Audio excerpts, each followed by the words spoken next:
அன்பு பிள்ளையே, இந்த வாக்கினை முழுவதுமாக கேட்கக்கூடிய தங்க பிள்ளைகளுக்கு வரும் வெள்ளிக்கிழமை உங்களுடைய பணப்பிரச்சனை முடியப் போகின்றது. அது மட்டும் அல்லாமல் உறவினால் ஏற்பட்ட பிரச்சனைகளும் மனதளவில் ஏற்கனவே இருக்கக்கூடிய பிரச்சனைகளும் கொஞ்சம் கொஞ்சமாக விலகப் போகிறது.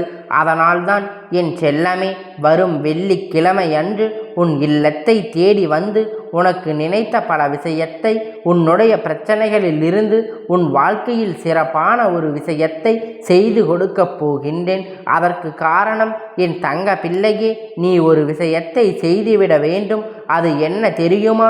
இந்த அப்பன் சொல்வதை கேட்டு அப்படியே முடிவெடுத்து விட்டால் என் தங்க பிள்ளை, என்ன வேண்டுமோ ஏது வேண்டுமோ அதை அனைத்தையும் வெள்ளிக்கிழமை நிச்சயமாக நீ கேட்டதை நான் நடத்தி கொடுத்து விடுவேன். அதனால் இப்பதிவினை கேட்கும் பொழுது பக்கத்தில் எந்த ஒரு தொந்தரவும் இல்லாமல் நிம்மதியாக இடத்திலே தனிமையாக நீ கேட்க வேண்டும். இது ஆரம்ப கட்டத்திலே உனக்கு சொல்லிவிட்டேன். ஏனென்றால் பக்கத்தில் இருக்கக்கூடிய மனிதர்கள் உன் மனக்குழப்பத்தை, இது எல்லாம் எங்கு நடக்கப் போகின்றது, இது எல்லாம் நடக்காது என்று நீ உன்னுடைய நம்பிக்கை வைக்கும் பொழுது அவர்கள் நம்பிக்கையினை உண்டாக்கி பிரச்சனைகளை பேசி உன்னை இந்த வாக்கினை கேட்காமல் தவிர்க்க செய்து விடுவார்கள். அதனால்தான் என் தங்க பிள்ளையே, இந்த வாக்கினை நீ தனிமையிலே ஏற்க வேண்டும். இந்த அப்பன் நான் உனக்கு அன்பு கட்டளை இடுகின்றேன். அதனால் என் தங்க பிள்ளையே, இந்த அப்பனுடைய கட்டளைக்கு கட்டுப்பட்டு இந்த பதிவினை நீ கண்களை மூடி கவனமாக கேட்க வேண்டும். என் செல்லமே, நீ சில விஷயங்களில் இப்பொழுது மாட்டிக்கொண்டு இருக்கின்றாய் அல்லவா? அந்த சில விஷயங்கள் உனக்கு புரியாமல் தான் இருக்கின்றது. என் வாழ்க்கையில் மட்டுமே ஏன் எனக்கு எவ்வளவு கஷ்டங்கள் வந்து கொண்டு இருக்கின்றது? நான் நேர்மையாக இருக்கின்றேனே, உண்மையாக நடந்து கொண்டிருக்கின்றேனே, நியாயமாக முறையில் எல்லோரிடத்திலும் பேசுகின்றேனே, ஆனால் எனக்கு மட்டும் ஏன் இந்த துன்பங்கள், கஷ்டங்கள், பிரச்சனைகள், தடைகள் எல்லாம் என் வாழ்க்கையில் வருகிறதே? என் வாழ்க்கை சோதனை காலமாக இருக்கின்றதே. என் அப்பனே, என்னை இதிலிருந்து காப்பாற்ற மாட்டீர்களா என்று வேதனையோடு என்னிடத்தில் வேண்டுதல்களை வைத்தாய் அல்லவா? மன நிம்மதி என்பது என் வாழ்க்கையில் இருக்க மாட்டேன் என்கின்றதே. என் வாழ்க்கையில் கஷ்டம் மட்டுமே நிலைத்திருக்கின்றதே. என் அப்பனே, சந்தோஷம் என்பது என் வாழ்க்கையில் நிலைக்காதா என்று நீ என்னிடத்தில் முறையிட்டாய் அல்லவா? என் தங்க பிள்ளையே, மனதெல்லுவில் நீ நொறுங்கி போய் கிடக்கின்றாய். அதை இன்னும் சிலர் உன்னுடைய வேதனைகளை எல்லாம் அதிகரிக்க வேண்டும், வேதனைப்படுத்தி கொள்ள வேண்டும். உனக்கு அருகிலே இருப்பவர்கள் உனக்கு ஆறுதலாக பேச நினைப்பது இல்லை. உனக்கு ஆறுதலாக சில வார்த்தைகளை பேசி விடலாம். இருந்தாலும் கூட உன்னுடைய மனநோக்கம் படி சில செயல்களை எல்லாம் செய்து விடுகிறார்கள். இவராறு இப்படி செய்து விட்டார், அப்படி செய்து விட்டார், இப்படி யாராவது செய்வார்களா என்று உன்னை பற்றி குறைகளை சொல்லி புறம் பேசி உன்னை காயப்படுத்தி கொண்டு இருக்கின்றார்கள். அது மட்டுமல்லாமல் உன்னை அதிகமாக அலட்சியம் செய்து கொண்டு இருக்கின்றார்கள். என் தங்கமே, அவர்கள் பேசக்கூடிய வார்த்தைகளுக்கு எல்லாம் நீ ஒருபோதும் பயப்படக்கூடாது. இது போன்ற பிற பேசுபவர்களை எல்லாம் நாளை நீ உயர்வை கண்டு விட்டால் கை கட்டி சிரிப்பதற்கு தயாராக இருப்பார்கள். உன்னை போற்றி புகழ்ந்து பேசுவதற்கு தயாராக இருப்பார்கள். அவர்களுடைய அப்பனாக இருப்பார்கள். அவர்களுடைய சுயநலத்திற்காக எப்பொழுதும் நீ அவர்களுக்கு அடிமையாக இருந்துவிடக்கூடாது. அதுபோல அவர்கள் எப்படிப்பட்ட குணங்களை கொண்டவர்கள் தெரியுமா? சமத்திற்கு தகுந்தார்கள் போல தன்னுடைய பேச்சினை மாற்றி மாற்றி பேசக்கூடிய பத்தோந்தி மனிதர்கள் என்பதை நீ புரிந்து கொள்ள வேண்டும். அதனால் அவர்களுடைய வார்த்தைகள் உன்னுடைய செவிகளிலே அல்லது ஆண் மனதிலேயே எதையும் ஏற்றுக்கொள்ள வேண்டாம். எப்பொழுதும் அதை பற்றி நீ கவனத்தில் கொள்ளக்கூடாது. செல்லமே, புறம் பேசுபவர்கள் எப்படி பேசிவிட்டார்கள், அப்படி பேசிவிட்டார்கள் என்று நீ அதை பற்றி கொஞ்சம் கூட சிந்திக்க கூடாது. உன்னுடைய மனது இலகிய மனதல்லவா? உன்னிடத்திலே இந்த அப்பன் ஒன்றை மட்டும் உறுதியாக சொல்லி கொண்டு விடுகின்றேன்.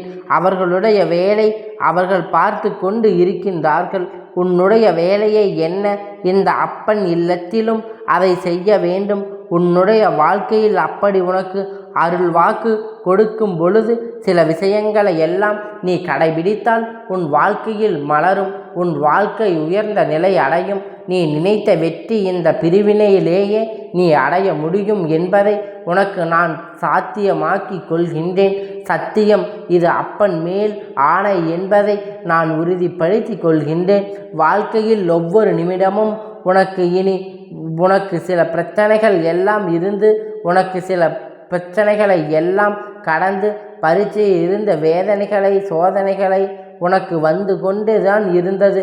அவை எல்லாவற்றையும் கடந்து நீ வெற்றி பெற்று பொழுது வந்து விட்டாய். ஒவ்வொரு நாளும் நீ இந்த பரீட்சையில் இருந்து பல அனுபவங்களை கற்று ஓரளவு நேர்ந்து விட்டது. இப்பொழுது உண்மையான உறவு எது, போலியான உறவு எது, யார் நல்லவர்கள் யார் கெட்டவர்கள், எதனால் உனக்கு ஒரு விஷயம் தள்ளி போகின்றது, நன்றி கெட்ட மனிதர்கள் யார் என்ற அனைத்தையும் நீ தெரிந்து கொள்ளப் போகின்றாய். இப்பொழுது உன்னை சுற்றி இருப்பவர்கள் எல்லாம் புரிந்து கொண்டு அல்லவா இப்பொழுது அப்பன் சொல்லக்கூடிய இந்த விஷயத்தை நீ செய்து விட்டால் போதும். அந்த சோதனை காலத்தில் இருந்து உன் வேதனை காலத்தில் இருந்தும் எல்லாம் உனக்கு மாறி வெற்றி தரப்போகின்ற காலம் அமைந்து விட்டது. என் செல்லமே, இந்த அப்பன் சொல்வதை உடனடியாக இந்த வரும் வெள்ளிக்கிழமை உனக்கான பிரச்சனை அனைத்துமே அடியோடு அழிந்துவிடும். என் செல்ல குழந்தையே, உன் எண்ணத்தை போலவே அது வரும். நான் உன் இல்லத்தை தேடி வந்து விட்டாலே உன்னுடைய வாழ்க்கையில் எல்லாம் மாறிவிடும் என்பதை நீ மறந்து விடாதே. என் செல்லமே, வருகின்ற வெள்ளிக்கிழமை என்றும் நான் எண்ணம் தேடி வரும்பொழுது உனக்கான சூழ்நிலைகள் எல்லாம் மாறி நேர்மையான எண்ணங்களை மட்டுமே உனக்கு தோன்றும். அது மட்டும் அல்ல, உன்னுடைய பேச்சிலேயே புத்துணர்ச்சி விருந்தாக நீ மற்ற மனிதர்களை பார்த்து விதமே முற்றிலும் மாறி இருக்கும். உன்னுடைய பிரச்சனைகள் எல்லாம் தீராமல் அப்பன் சொன்னபடி நீ வழிபட வேண்டும். அப்படி சொன்னபடியே நீ ஒரு முறை வழிபட்டால் போதும். உனக்கான பிரச்சனை அதற்கான தீர்வுகள் எல்லாம் உனக்கு எளிதில் கிடைத்துவிடும். என் தங்கமே, உன்னுடைய குடும்பத்தில் இருக்கக்கூடிய பல பிரச்சனைகளுக்கு முக்கிய காரணம் என்ன தெரியுமா? உன்னுடைய வருமானம் உனக்கு தேவையாக இல்லை, செலவுகளை மட்டுமே உனக்கு அதிகரித்து கொண்டு போகின்றது. என் தங்கமே, நாகரீக காலத்தில் அத்தியாவசியத்திற்காக செலவு செய்யும் காலமெல்லாம் போய்விட்டது. மற்றவர்களைப் போல நாமும் வாழ வேண்டும், ஆடம்பரமாக இருக்க வேண்டும் என்று நினைத்து சில விஷயங்களை எல்லாம் நீங்கள் செய்து விடுகின்றீர்கள்.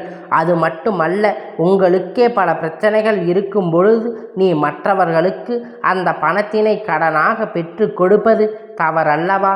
என் தங்கமே, உன்னிடத்தில் உன் பணத்தை நீ மற்றவர்களுக்கு கொடுத்தால் அது பரவாயில்லை. ஆனால் மற்றவர்களிடத்தில் கடனாக வாங்கி இன்னொருவருக்கு கொடுப்பது மிக பெரிய தவறு என்பதை நீ உணரவில்லை. அது மட்டுமல்லாமல் மற்றவர்களுக்கு ஜாமீன் காரணமாக நீ போய் கடன் பெற்று கொடுப்பது எவ்வளவு பெரிய தவறு என்பதை இப்பொழுது நீ உணர்ந்து இருப்பாய்.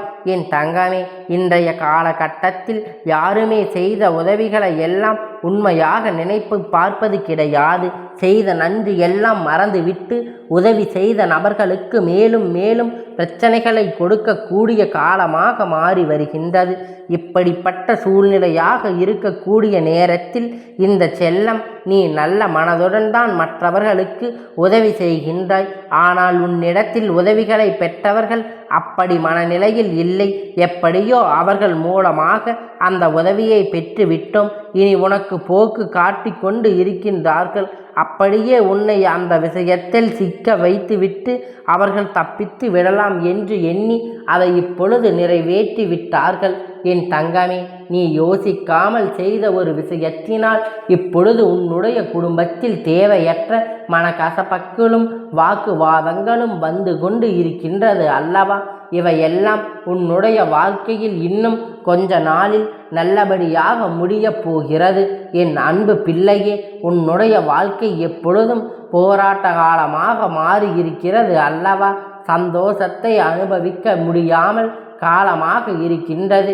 நீ என்ன செய்வது என்று தெரியாமல் சிக்கலில் மாட்டிக்கொண்டு தவிக்கின்றாய் அல்லவா? உன்னுடைய அனைத்து கஷ்டங்களையும் முடிவு காலமாக வரப்போகின்றது. நான் திரும்ப திரும்ப இதை உன்னிடத்திலே ஆறுதலாக இந்த அப்பன் ஒருபோதும் நீ அலட்சியம் செய்து விடாதே. என்னை முழுமையாக நம்பியிரு. யாரும் தோல்வி அடைந்ததே இல்லை. முதலில் நீ புரிந்து கொள்ள வேண்டும், எத்தனை தோல்விகளை சந்தித்தாலும் அதன் முடிவில் நிச்சயமாக உனக்கு வெற்றி மட்டுமே கிடைக்கும் என்பதை மறந்து விடாதே. இப்பொழுது உனக்கு நல்ல காலம் பிறக்கப் போகின்றது. உன் காத்திருப்பிற்கு கண்ணீருக்கும் முடிவு காலம் வந்து விட்டது. என் தங்கமே, இந்த அப்பனின் மீது நம்பிக்கையாக முழு மனதோடு வேண்டிய கொண்டு அகல் தீபத்தை ஏற்றி வைத்து தினமும் நீ வழிபட்டால் உனக்கான விலகிவிடும் என்பதை எந்த ஒரு மாற்று கருத்தும் இல்லை. இந்த அப்பன் கருப்பு நிறத்தில் தூய மனதோடு நீ சரணடைந்து உன் வாழ்க்கையில் பட்ட கஷ்டங்களை எல்லாம் நீ முடிவினை பெற்று கொள்ள வேண்டும். என் செல்லமே, உன் வாழ்க்கையில் இதுவரை எதுவுமே நடக்காதது, அது நல்லதோ கெட்டதோ, அது நடந்தது முடியாத பிறகு அதையெல்லாம் முற்றிலும் நீ மறந்துவிட வேண்டும். வாழ்க்கை முற்றிலும் கடந்த காலத்தில் நடந்த கசப்பான விஷயங்களை எல்லாம் நீ எண்ணிக்கொண்டு வருந்த வேண்டாம். அதையெல்லாம் நீ மறந்து என்றும் புதிதாக பிறந்தோம் என்று எண்ணி அதற்கான விஷயங்களை நீ செய்ய வேண்டும். நீ உன்னுடைய வாழ்க்கையில் நடந்த பல நிகழ்வுகளை எல்லாம் மறக்காமல் அப்படியே மனதில் வைத்திருப்பதால் தான் நிம்மதி உன்னை ஆட்டி கொண்டு விட்டது. உன் வாழ்க்கை நிம்மதி இல்லாமல் இருப்பதற்கு முழு காரணம் அதுதான் என்பதை நீ யோசித்து பார். என் செல்லமே, மறதி இல்லாமல் உன் மனது கட்டுப்பாடு இருக்க பழகிக்கொள். உனக்கு பிடித்ததற்காக நீ ஒருபோதும் நினைக்க வேண்டாம். பிறரிடத்திலே வாக்குவாதத்தில் ஈடுபடுவதையும் தேவையில்லாத விமர்சனங்களை செய்வதையும் நீ விட்டுவிட வேண்டும். அது மட்டுமல்ல, ஒரு சில இடத்தில் தேவையில்லாமல் பேச்சுக்களையும் நீ தவிர்த்து விட வேண்டும். ஏனென்றால் சாதாரணமாக பேசுகின்ற வார்த்தைகளை எல்லாம் திருத்தி கூறி உன் மீது வீண் பழியை சுமத்துகிறார்கள் அல்லவா? அந்த இடத்தில் உன்னிடத்தில் கோபம் வெளிப்படும். அந்த இடத்தில் உன் கோபம் வெளிப்பட்டால் மனக்கசப்பு ஏற்படும். அதனால் நீ மேலும் அதிகமாக கோபப்பட காரணமாக மாறும் என்று பேசப்படுகின்றது என்ற வார்த்தைகள் நீ மறந்து விடாதே. நீ உன் வாழ்க்கையில் ஒருபோதும் அது நடந்துவிடக்கூடாது. உனக்கான மனப்பக்குவத்தை நீ பழகிக்கொள்ள வேண்டும். என் தங்கமே, உன் வாழ்க்கையில் ஒவ்வொரு நாளும் எத்தனையோ அனுபவங்களை எல்லாம் நீ கற்றுக்கொண்டுதான் இருக்கின்றாய். அதற்கு ஏற்றது போல நீ வாழ பழகிக்கொள்ள வேண்டும். என் செல்லமே, அப்படி நீ வாழ பழகி கொண்டால் நீ எதிர்பாராத விட பல மடங்கு நீ வளர்ச்சியை அடைந்து அதற்கான தகுந்தது போல நீ உயரத்தில் வாழப்போகின்ற ஆசைப்பட்ட கிடைக்கவில்லை என்றால் அதற்கு மேலாக ஒன்று. அதனால் எதற்கு என் செல்ல பிள்ளையே நீ கலங்கக்கூடாது. இதை நினைத்து என்றும் உன்னை திறன்படுத்தி கொள்ள வேண்டும். அது மட்டுமல்ல என் செல்லமே, உன்னுடைய கஷ்டங்களை நீ உன்னுடைய தலையணையோடு பகிர்ந்து கொள்வது உன் அப்பனுக்கு நன்கு தெரியும். நிம்மதியாக தூங்கி எத்தனை வருடங்கள் எத்தனை மாதங்கள் கடந்து விட்டது. என் தங்கமே, கவலைப்படாதே, அனைத்தும் இனி நல்லதாகவே நடக்கும். என் அன்பு பிள்ளையே, இந்த அப்பனிடத்தில் நீ கேட்ட அனைத்தும் நான் உனக்கு நடத்தி தரப்போகின்றேன். நீ கேட்டபடி கொடுத்து இந்த அப்பன் ஒருபோதும் உன்னை கைவிட மாட்டேன். உன்னுடைய வேண்டுதல்களை முக்கியமாக ஒன்றை வரும் வெள்ளிக்கிழமை அன்று நான் உனக்கு எடுத்து தரப்போகின்றேன். அதனால் என் அன்பு பிள்ளையே, நீ எதற்காக வருந்த வேண்டாம். இந்த அப்பன் உன்னோடு இருந்து உனக்கான எல்லா விஷயத்தையும் உனக்கு நன்மையை தரக்கூடியதாக மாற்றி உனக்கு நடத்தி தரப்போகின்றேன். என் அன்பு பிள்ளையே, இந்த அப்பனின் ஆசீர்வாதங்கள் அன்பும் துணையும் என்றென்றைக்கும் உனக்கு முழுமையாக கிடைத்து கொண்டே இருக்கும்.